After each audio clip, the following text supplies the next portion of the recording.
How many I got? Besides what's all fallen down already.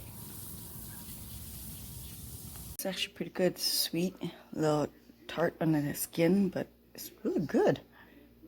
I left some raw so I could have these organic plums to eat raw. In these I put some sugar, salt, and 2 red peppers and just cook it down and simmer it. Then I'm gonna separate the flesh from the pit. Well, this is the end result. You can put over our pancakes, over the cream cheese, and spread over crackers, or I can make fruit roll-ups with it. And I put in my tea too for the evening.